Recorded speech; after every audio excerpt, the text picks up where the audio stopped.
ఓం నమ శివాయ. శ్రీ మాత్రే నమః. ఓం శ్రీ సాయిరామ్. అందరికీ నమస్కారం అండి. రేపే 3 కొత్త సంవత్సరంలో వచ్చే మొదటి పౌర్ణమి, పుష్య పౌర్ణమి. కాబట్టి కొడుకులున్నవారు ఖచ్చితంగా 6 గంటల 15 నిమిషాల్లోపు ఈ పరిహారం చేయాల్సిందే, లేదంటే గండం. మన హిందూ సాంప్రదాయంలో పుష్య పౌర్ణమి తిథికి ఎంతటి విశిష్టత ఉందో మనందరికీ తెలిసిందే. అయితే రేపు రాబోయే పౌర్ణమి మరీ ముఖ్యమైనది. ఎందుకు అంటే ఇది కొత్త సంవత్సరంలో వస్తున్న మొట్టమొదటి పౌర్ణమి. ఏ సంవత్సరంలోనైనా మొదటి పండుగ లేదా మొదటి తిథి ఉన్న జీవితంపై ఏడాదంతా కూడా ప్రభావాన్ని చూపిస్తుంది. అందుకే ఈ పౌర్ణమి చాలా శక్తివంతమైనదిగా పండితులు చెప్తూ ఉన్నారు. ప్రత్యేకంగా ఈ పౌర్ణమి రోజున కొడుకులున్నవారు తప్పనిసరిగా ఒక పరిహారం చేయాలని శాస్త్రాలు చెప్తూ ఉన్నాయి. ఈ పౌర్ణమి రోజున కొడుకులున్న వాళ్ళు ఈ పరిహారం చేస్తే వారికి ఉన్న గీటలు గండాలు అన్నీ తొలగిపోతాయి. ఈ పరిహారాన్ని కొత్త జీవితంలో వెలుగు నింపుతుంది. ఇంతకీ ఈ పౌర్ణమి రోజు కొడుకులున్నవారు తప్పనిసరిగా చేయాల్సిన ఆ పరిహారం ఏమిటి, ఎలా చేయాలి అనే విషయాన్ని ఇప్పుడు ఈ వీడియోలో వివరంగా తెలుసుకుందాం. ఫ్రెండ్స్, ఈ వీడియోని చివరి వరకు చూడండి. ఎందుకంటే కొడుకులున్న ప్రతి తల్లిదండ్రులు ఈ పౌర్ణమి రోజు సాయంత్రం 6 గంటల 15 నిమిషాల్లోపు ఈ చిన్న పరిహారాన్ని ఖచ్చితంగా చేయాల్సిందే. అలా చేయకపోతే వారికి గండాలు పొంచి ఉండే అవకాశాలు ఉన్నాయి, శాస్త్రాలు చెప్తున్నాయి. ఈ వీడియో మీకు నచ్చితే వెంటనే ఒక లైక్ చేయండి. మన ఛానల్ని సబ్స్క్రైబ్ చేసుకోండి. కామెంట్ బాక్స్లో జై శ్రీరామ్ అని చెప్పి టైప్ చేయండి. మీ యొక్క లైక్ మాకు ఎంతో ప్రోత్సాహాన్ని ఇస్తుంది. అలాగే కొడుకులున్న ప్రతి తల్లికి ఈ వీడియోని షేర్ చేయండి, మీకు ఎంతో పుణ్యం వస్తుంది. మన భారతదేశంలో కొడుకులకి ఎంతో ప్రాధాన్యత ఇస్తాం. పుత్ర సంతానం కలగాలని చెప్పి ప్రతి ఒక్కరు కోరుకుంటూ ఉంటారు. ఉన్నామ నరకం నుండి తప్పించేవాడే పుత్రుడు అని మన పురాణాల్లో చెప్తూ ఉన్నాయి. వంశాన్ని ఉద్ధరించడానికి, తల్లిదండ్రుల ముసలితనంలో అండగా ఉండడానికి, మరణం అనంతరం సద్గతులు కల్పించడానికి కొడుకులు ఉండాలని ప్రతి ఒక్కరూ ఆరాటపడుతూ ఉంటారు. అయితే ఈ లోకంలో అందరికీ కొడుకులు పుట్టరు. అది ఆ దేవుడి నిర్ణయం. కొంతమందికి కేవలం కూతుర్లు మాత్రమే ఉంటారు, మరి కొంతమందికి సంతానమే ఉండదు. ఇలాంటి వారు కొడుకులున్న వారిని చూసినప్పుడు మనసులో తెలియకుండానే కొత్త అసూయ కలుగుతుంది. వీరికి కొడుకులున్నారు, మాకు లేరే అనే బాధ వారిలో ఉంటుంది. ఇలాంటి వారి చూపు అంటే నరుడి దృష్టి చోకితే నల్లరాయి కూడా పగులుతుంది అంటారు కదా. అలాగే మన పిల్లల మీద కూడా ఈ దిష్టి ప్రభావం తీవ్రంగా ఉంటుంది. అందుకే కొడుకులున్న వారికి శత్రువులు అంటే ఈ దిష్టి దోషం వల్ల ఎక్కువ నష్టాలు జరుగుతూ ఉంటాయి. ఈ చెడు చూపుల వలన, అసూయ వలన మగ పిల్లలకు తరచుగా అనారోగ్య సమస్యలు రావడం, చిన్న చిన్న విషయాలకే బలహీన పడిపోవడం, ఏదో తెలియని భయం ఆవహించడం వంటివి జరుగుతూ ఉంటాయి. ముఖ్యంగా ఈ మధ్య కాలంలో మనం చూస్తున్నాం, చిన్న వయసులోనే వాహన ప్రమాదాలు జరగడం, ఊహించని గండాలు ఎదురవ్వడం వంటివి ఎక్కువగా మగపిల్లల విషయంలోనే జరుగుతూ ఉంటాయి. కొందరు పిల్లల చదువుల్లో వెనుకబడిపోతుంటారు. మరికొందరు ఎంత తిన్నా ఒంటికి పట్టదు, ఇప్పుడు నీరసంగా ఉంటారు. ఇవన్నీ కేవలం అనారోగ్యం వల్లే కాదు, వారిపై ఉన్న దిష్టి దోషం మరియు గ్రహ దోషాల వల్ల కూడా జరుగుతూ ఉంటాయి. అందుకే ఈ కొత్త సంవత్సరంలో మొదటి పౌర్ణమి రోజే ఈ గండాలను తొలగించుకోవడానికి ఒక అద్భుతమైన పరిహారం ఉంది. ఈ పరిహారం 5 ఏళ్ల నుండి 55 ఏళ్ల వయసు ఉన్న కొడుకులున్న ప్రతి ఒక్కరు కూడా చేయవచ్చు. మీ కొడుకు చిన్న పిల్లోడైనా లేదా పెళ్ళై పిల్లలున్నవాడైనా సరే, తల్లిగా మీరు ఈ పని చేస్తే వారిపై ఉన్న సకల దోషాలు తొలగిపోతాయి. రేపు సాయంత్రం 6 గంటల 15 నిమిషాల్లోపు ఈ పరిహారం పూర్తి చేసుకోవాలి. దీనికోసం మీరు పెద్దగా ఖర్చు పెట్టాల్సిన అవసరం గిట్ల లేదు. మన ఇంట్లో దొరికే వస్తువులతో ఇది చేయవచ్చు. ఈ పరిహారం చేయడానికి కావలసిన వస్తువులు మరియు విధానం చాలా సులభం, కానీ దీని వెనక ఉన్న శాస్త్రీయం మరియు ఆధ్యాత్మికత శక్తి మాత్రం అనంతం. ముందుగా ఒక చిన్న మట్టి ప్రమిదను తీసుకోండి. మట్టి ప్రమిద దొరకకపోతే కంగారు పడకండి. ఇంట్లో ఉండే ఒక చిన్న స్టీల్ గిన్నె లేదా రాగి గిన్నెను కూడా వాడుకోవచ్చు. అయితే మట్టి ప్రమిదకు సహజంగానే భూమి నుంచి వచ్చే శక్తి ఉంటుంది కాబట్టి అలా చాలా శ్రేష్టం. ఇప్పుడు ప్రమిదలో లేదా గిన్నెలో కొంచెం గలడుప్పు అంటే రాళ్ళ ఉప్పు వేయండి. సముద్రపు ఉప్పుకు ఉన్న శక్తి సామాన్యమైనది కాదు. మన చుట్టూ ఉన్న లేదా మన ఇంట్లో ఉన్న ఎలాంటి నెగటివ్ ఎనర్జీనైనా సరే, అలా ప్రతికూల శక్తిని ఇట్టే లాగేసుకొని అద్భుతమైన గుణం, దిష్టిని తీసేస్తూ గుణం ఉప్పుకుంటుంది. అందుకే దిష్టి తీయడంలోని ఉప్పుకు ప్రధాన స్థానం ఇస్తారు. ఆ ఉప్పు వేసిన తర్వాత దానిపైన కొన్ని ఆవాలు వేయండి. ఆవాలు అనేటివి దుష్ట శక్తులను, క్షుద్రపీడలను దరిచేరనివ్వవు అని మన పురాణాలు చెప్తూ ఉన్నాయి. ఆవాలు చిటపటలాడుతూ ఉంటే దోషాలు పారిపోతాయని నమ్ముతూ ఉంటారు. కనుక ఆవాలు వేసి ఆ తర్వాత ఒక ఎండు మిరపకాయను అందులో పెట్టండి. మిరపకాయకు ఉన్న ఘాటు తగిలిన దిష్టి లాగేసుకుంటుంది. వీటన్నిటిపైన ఒక మంచి తాజా నిమ్మకాయను ఉంచండి. గుర్తుంచుకోండి, నిమ్మకాయ ఎక్కడ కుళ్ళిపోయినట్టుగా కానీ నల్లని మచ్చలు ఉన్నట్టు కానీ ఉండకూడదు. మంచిగా కలకలలాడుతూ ఉండే నిమ్మకాయను మాత్రమే వాడాలి. అప్పుడే ఫలితం సంపూర్ణంగా ఉంటుంది. ఇప్పుడు ఆ నిమ్మకాయ మీద చివరిగా ఒక చిన్న కర్పూర బిళ్ళను కూడా పెట్టండి. కర్పూరం దైవత్వానికి ప్రతీక. అది వెలిగినప్పుడు వచ్చే జ్వాల సకల కల్మషాలను దహించి వేస్తుంది. అప్పుడు అసలు ప్రక్రియ మొదలవుతుంది. మీ కొడుకులు ఇంటి బయట, అంటే ప్రధాన ద్వారం లేదా గుమ్మం బయట ఒక పీఠం మీద లేదా శుభ్రమైన నేల మీద కూర్చోబెట్టండి. సాధ్యమైనంత వరకు మీ కొడుకు తూర్పు దిశగా ముఖం చేసి కూర్చుంటే ఇంకా మంచిది. ఎందుకంటే తూర్పు దిశ సూర్య భగవానుడి దిశ. అది ఆరోగ్యానికి, తేజస్సుకు సంకేతం. ఇప్పుడు ఆ నిమ్మకాయ మీద ఉన్న కర్పూరాన్ని భక్తితో వెలిగించండి. ఆ జ్వాల వెలుగుతూ ఉండడం, ఆ ప్రమిదను లేదా గిన్నెను మీ 2 చేతులతో పట్టుకొని మీ కొడుకు చుట్టూ ఇట్లా 3 సార్లు దిష్టి తీయాలి. తల నుండి పాదాల వరకు గడియారములు తిరిగే దిశలో 3 సార్లు తిప్పాలి. ఆ తర్వాత మళ్ళీ వ్యతిరేక దిశలో, అంటే యాంటీ క్లాక్ వైజ్లో 3 సార్లు తిప్పాలి. చివరిగా పైనుండి కిందకు, అంటే తల నుంచి కాళ్ళ వరకు 3 సార్లు దిష్టి తీయండి. ఇలా చేస్తున్నప్పుడు మీ మనసులో వేరే ఆలోచన పెట్టుకోకండి. కేవలం మీ కొడుకు క్షేమాన్ని మాత్రమే కోరుకోండి. భగవంతుడా, నా కొడుకుపై ఉన్న సమస్త దిష్టి, నరఘోష, గండాలు, కీడులు, ఈర్ష, అసూయ అన్నీ తొలగిపోవాలి. వాడు నిండు నూరేరులు ఆయురారోగ్యైశ్వర్యాలతో ఉండాలని అని దేవుని మనసారా ప్రార్థించండి. మరి సంకల్పానికి మించిన శక్తి మరొకటి లేదు కాబట్టి మీ మనసులోనే బలంగా అనుకోండి. ఇలా దిష్టి తీయడం అయిపోయిన తర్వాత ఆ ప్రమిదలోని వస్తువులను తీసుకొని వెళ్ళి ఎవరి తొక్కని చోట ఏదైనా నిర్మానుష్య ప్రదేశంలో లేదా ఏదైనా చెట్టు మొదట్లో వేసేయండి. తులసి మొక్కలో మాత్రం వేయకండి. నిమ్మకాయను మాత్రం 2 ముక్కలుగా కోసి దిష్టి పోయినట్టుగా భావించి 2 వైపులా దూరంగా పడేయండి. ఇలా చేయటం వలన మీ కొడుకుపై ఉన్న చెడు ప్రభావం, ఇతరుల అసూయ, దిష్టి అన్నీ ఆ కర్పూరంతో పాటు కాలి బూడిదైపోతాయి. చిన్నపిల్లలకి ఇలా దిష్టి తీయడం వల్ల వారు మరీ అల్లరి చేయకుండా చెప్పిన మాట వింటూ బుద్ధిగా వింటారు. ఆహారం సరిగ్గా తింటారు. నిద్రలు ఉరికి పడడంతో తగ్గుతుంది. ముఖ్యంగా వారి శారీరక, మానసిక ఆరోగ్యంగా తిరుగుతూ ఉంటారు.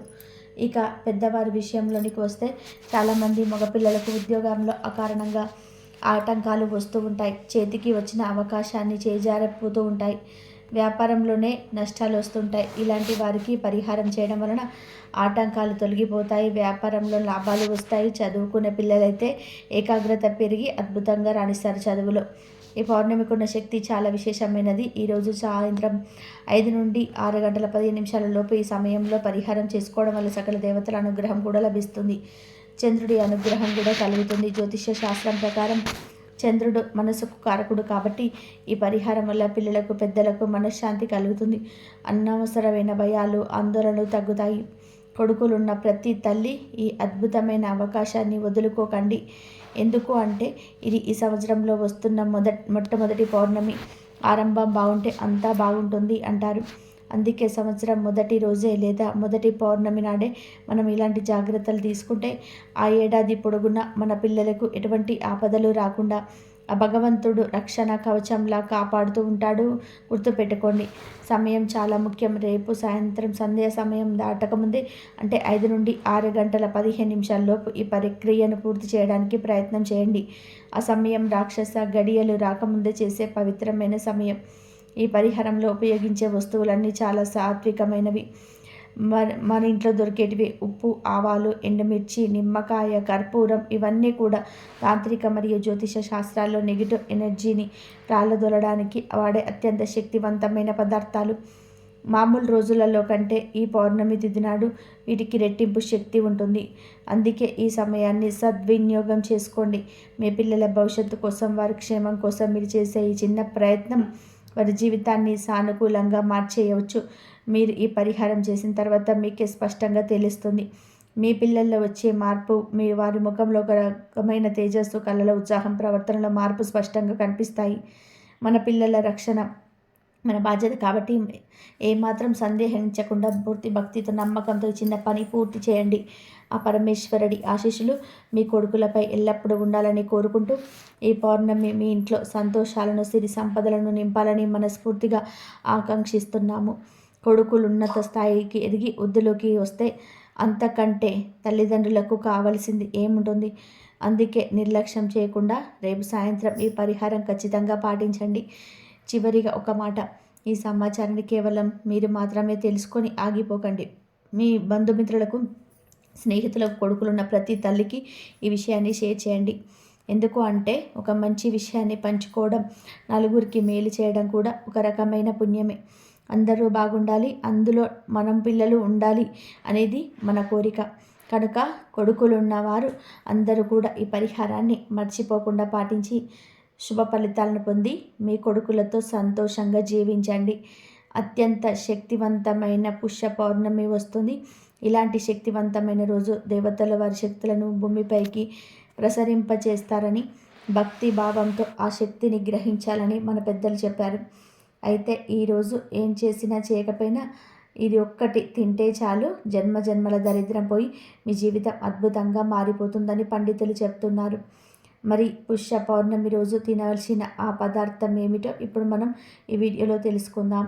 జ్యోతిష శాస్త్రం ప్రకారం ప్రతి మాస నిర్ణయం ఆ మాసంలో పౌర్ణమి రోజున వచ్చే నక్షత్రం ఆధారంగా చెప్పబడుతుంది. చంద్రుడు పౌర్ణమి రోజున పుష్యమి నక్షత్రంలో ఉండగా వచ్చే మాసం పుష్యమాసం. పుష్య అనే మాటకు పోషణ శక్తి కలిగినదని అర్థం. పుష్య పౌర్ణమినే మహాపౌషి అంటారు. అలానే ఈమశోధన పౌర్ణమి అని కూడా పిలుస్తూ ఉంటారు. పూర్వకాలంలో రైతులు ఈ రోజున పెద్ద పండుగగా జరుపుకునేవారు. రైతులకు పంట చేతికి అందే సమయం గనక ధాన్యలక్ష్మి, ధనలక్ష్మి రూపేణ విష్ణుమూర్తి సహిత శ్రీ మహాలక్ష్మీదేవిని పూజిస్తూ ఉంటారు. పుష్య పౌర్ణమి రోజున ఎవరైతే విష్ణుమూర్తి సహిత మహాలక్ష్మిని పౌర్ణమి గడియలలో సాయంత్రం భక్తి శ్రద్ధలతో పూజిస్తారో అలాంటి వారికి జీవితంలో ఎదురే ఉండదు. ఇలా లక్ష్మీ నారాయణులను మీ ఇంట్లో పూజించటం వలన మీకు జీవితంలో అన్ని శుభాలే కలుగుతాయి. ఆ లక్ష్మీదేవి అనుగ్రహం వలన అప్పులు పోయి అష్టైశ్వర్యాలు కలుగుతాయి. లక్ష్మీ నారాయణులను ప్రసన్నం చేసుకోవడానికి పుష్య పౌర్ణమి ఎంతో ముఖ్యమైన రోజు. పుష్య పౌర్ణమి రోజున సాయంత్రం లక్ష్మీనారాయణుల ముందు యథాశక్తిగా పూజ చేసి ఓం నమో భగవతే వాసుదేవాయ అనే మంత్రాన్ని 21 సార్లు జపిస్తే మీ సమస్త కోరికలు నెరవేరుతాయి. అంతటి శక్తివంతమైనది ఈ పౌర్ణమి. ఇక ఈరోజు శివపార్వతులను ఆరాధించటం వలన వారి సకల దీవెనలు అంది అష్టైశ్వర్యాలతో భోగభాగ్యాలతో జీవిస్తారు. ఈరోజు శివాలయంలో దీపదానం, శివుడికి అభిషేకం చేస్తే చాలా మంచిది. ఈ రోజున శివపార్వతులను పూజించి ఒక మారేడు దళాన్ని సమర్పించినా చాలు, సమస్త కోరికలు నెరవేరుతాయి. మీరు మీ జీవితంలోనే పట్టిందల్లా బంగారం అవుతుంది. అంతటి శక్తి పుష్య పౌర్ణమికి ఉంటుంది. చాలా సంవత్సరాల నుంచి, చాలా రోజుల నుంచి ఒక మంచి సమయం సిద్ధించడానికి, ఒక మంచి రోజు కోసం ఎదురు చూస్తుంటాం. అలాంటి రోజే పుష్య పౌర్ణమి. ఎంతోమంది దేవతల శక్తి, యక్షిణీ శక్తి, గంధర్వ శక్తి, దేవాది దేవతలను ఆకర్షించాలంటే కొన్ని నక్షత్రాల్లో ఉన్న సమయాల్లోనే అది సాధ్యమవుతుంది. అలాంటి అద్భుతమైన సమయమే పుష్య పౌర్ణమి. ఈరోజు మీ ఇష్టదేవత మంత్రాన్ని ఒక్కసారి చదివినా సరే అది 1000 రెట్ల అధిక ఫలితాలను ఇస్తుంది. ఈరోజు ఎవరైతే తులసి మొక్కను ఇంటికి తెచ్చుకొని నాటి నీరు పోస్తారో వారికి కలిగే యోగాన్ని మాటల్లో చెప్పడం సాధ్యం కాదు. అంతటి పుణ్యాన్ని పొందుతారు. ఈరోజు తులసి మొక్క నాటి నీరు పోస్తే దీర్ఘకాలిక రోగాలు పోతాయి, జీవితకాలం ఆరోగ్యంగా ఉంటారు. చాలామంది ఇంట్లో తులసి కోటను ఏర్పాటు చేసుకోవడానికి మంచి రోజు ఎప్పుడు అని అడుగుతూ ఉంటారు. అలాంటి వారు ఈ పుష్య పౌర్ణమి రోజు తులసి కోటను ఏర్పాటు చేసుకోవచ్చు. అత్యంత శక్తివంతమైన ఈ పుష్య పౌర్ణమి అంటే శనిదేవుడికి ఎంతో ఇష్టమైన రోజు. ఈరోజు ఉదయం తెల్లవారుజామున నవగ్రహ ఆలయానికి వెళ్ళి శనిపై నువ్వుల నూనె పోయండి. ఇలా ఈరోజు సూర్యోదయానికి పూర్వమే చేయాలి. లేదా ఉదయం 7 గంటల లోపు మీరు శివాలయానికి వెళ్ళి నవగ్రహాలు శనిదేవుడిపై నువ్వుల నూనె పోయాలి. ఇలా చేస్తే దోషాలు పోతాయి, జీవితంలోని శని బాధలన్నీ ఉండవు. అలాగే ఈరోజు శనిదేవుని దగ్గర ఉప్పు రాసిన జమ్మి ఆకును ఉంచండి. జమ్మి ఆకులు తీసుకొని దానికి కొద్దిగా ఉప్పు రాసి ఆ ఆకులు శని విగ్రహం దగ్గర ఉంచి నమస్కారం చేసుకొని ఇంటికి రండి. అలానే గుప్పెడు నల్ల నువ్వులు తీసుకొని గ్రహాలలో శని విగ్రహం దగ్గర ఉంచి నమస్కారం చేసుకోండి. ఈరోజు శనిదేవుడికి ఎంతో ఇష్టమైన రోజు కనుక ఈ రోజున ఇలా చేస్తే వారికి జీవితంలో శని బాధలు అనేటివి ఉండవు. శనిదేవుని విశేషమైన అనుగ్రహం కలిగి అష్టైశ్వర్యాలు భోగభాగ్యాలు కలుగుతాయి. అలాగే ఈ పుష్య పౌర్ణమి రోజు రావి చెట్టు దగ్గర దీపం పెట్టండి, లేదంటే జమ్మి చెట్టు దగ్గర దీపం పెట్టండి. దీపం ఎలా పెట్టాలి అంటే ప్రమిదల నువ్వు నూనె పోసి 8 ఒత్తులు విడివిడిగా వేసి రావి చెట్టు దగ్గర లేదా జమ్మి చెట్టు దగ్గర దీపం వెలిగించండి. ఇలా చేసినా కూడా శనిదేవుడి అనుగ్రహం కలుగుతుంది, సమస్త శని దోషాలు పోతాయి. అలానే ఈరోజు కాకికి ఆహారం వేసిన, నల్ల చీమలకు ఆహారం పెట్టిన, కుక్కకు ఆహారం పెట్టిన విశేషంగా శని దోషాల నుండి బయటపడవచ్చు. ఇక ఈరోజు తెల్ల నువ్వులు మరియు బెల్లం కలిపిన పదార్థాన్ని తింటే ఆ శని భగవానుడి యొక్క అనుగ్రహం కలుగుతుంది. మీ ఇంట్లోని కష్టాలు దరిద్రము పోయి సకల ఐశ్వర్యాలు కలుగుతాయి. మన పూర్వీకులు పుష్య పౌర్ణమి రోజు బెల్లము నువ్వులు కలిపి తినేవారు. ఈ రోజున ఇవి తినడం వలన మానసిక రోగాలు కూడా నయమవుతూ ఉంటాయి, శరీరానికి బలం వస్తుంది. అందుకే ఈరోజు ఏం చేసినా చేయకపోయినా నువ్వులు బెల్లంతో చేసిన పదార్థాలు ప్రతి ఒక్కరు కూడా తప్పక తినండి. సకల దేవతల అనుగ్రహాన్ని శక్తిని పొందండి. దీని వెనక శాస్త్రీయ కోణం చూస్తే ఈ 2 పదార్థాలు మనిషి ఒంట్లో వేడిని పెంచి చలి నుంచి రక్షిస్తాయి.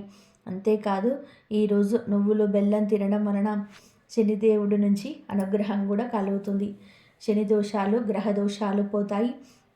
శని ధర్మదర్శి, న్యాయము సత్యము ధర్మాలను ఎత్తి చూపించేవాడు.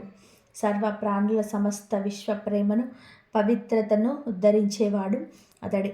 కనుక మానవుడు ఈరోజు నువ్వులను సేవించి నియమనిష్టలు పాటించినట్లయితే శని అనుగ్రహం పొందవచ్చు. అలాగే పుష్య పౌర్ణమి వేదాధ్యయనానికి చాలా విశిష్టమైనదిగా చెప్పబడుతుంది. శ్రావణ పౌర్ణమి మొదలు పుష్య పౌర్ణమి వరకు వేదాలు మంత్రాలు నేర్చుకోవడానికి అనువైన సమయమని శాస్త్రాలు చెప్పబడ్డాయి. పుష్య పౌర్ణమిని మహాపౌషి అంటారు. ఈ రోజున నది స్నానం చేయడం వలన సకల పాపాలు తొలగిపోతాయి. ఈరోజు చేసే దానాల వలన పుణ్య ఫలితం అధికంగా ఉంటుంది అని శాస్త్రాల్లో చెప్పబడింది. ఈరోజు కుజదోషం, కాలసర్పదోషము, సర్పదోషము ఉన్నవారు, వివాహం ఆలస్యం అవుతున్నవారు శ్రీ సుబ్రహ్మణ్యేశ్వర స్వామి ఆరాధన, అంగారక గ్రహ ఆరాధన చేస్తే అన్ని సమస్యలు తీరిపోతాయి. అలాగే ఈరోజు తెల్ల నువ్వులతో దేవతర్పణం, నల్ల నువ్వులతో పితృతర్పణం చేయాలని ధర్మసింధు వివరిస్తుంది. ఈరోజు ఎవరైతే నువ్వులు మరియు బెల్లం కలిపి తింటారో వారి జన్మల పాపాలు దోషాలు దరిద్రాలు పోతాయి. శరీరానికి బలం తేజస్సు వస్తుంది. దేనినైనా సరే సాధించే ధైర్యం వస్తుంది. మానసిక వ్యాధులు తొలగిపోతాయి. 100 ఏళ్ళు ఆరోగ్యంగా జీవిస్తారు. దరిద్రాలు పోయి అష్టైశ్వర్యాలు సిద్ధిస్తాయి. మరొక ముఖ్యమైన విషయం ఏంటంటే ఎంతో శక్తివంతమైన ఈ పుష్య పౌర్ణమి రోజు సూర్యోదయం నుండి 5 గడియలు, సూర్యోదయం నుండి 2 గడియల వరకు సూర్యుడి విశిష్టత తేజస్సును ప్రసవింపచేస్తుంటాడు. సూర్యకిరణాలు జీవి చైతన్యాన్ని ఊర్ధ్వముఖంగా ప్రసరింపచేయడానికి తోడ్పడుతుంటాయి. కనుక ఈ 2 గంటల సమయంలో సూర్య ఆరాధన చేయాలి. సూర్యుడికి దోసిడితో నీటిని తీసుకొని ఆర్జం వదలాలి. సూర్యుడికి నమస్కారం చేసుకోవాలి.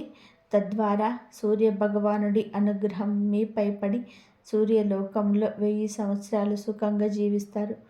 కాబట్టి ప్రతి ఒక్కరు కూడా పుష్య పౌర్ణమి రోజు ఈ చిన్న చిన్న పనులు చేయండి. మర్చిపోకుండా నువ్వులు బెల్లం తినండి. శనిదేవుడి అనుగ్రహాన్ని పొంది మీకు ఉన్న దరిద్రాన్ని తొలగించుకొని సంతోషంగా జీవించండి. ఈ వీడియో కనుక మీకు నచ్చినట్లయితే ప్లీజ్ లైక్ చేయండి, షేర్ చేయండి, సబ్స్క్రైబ్ చేయండి. మరొక మంచి వీడియోతోటి మళ్ళీ కలుద్దాం. ఇంతవరకు చూసినందుకు ధన్యవాదాలు. జై శ్రీరామ్. ధన్యవాదాలు.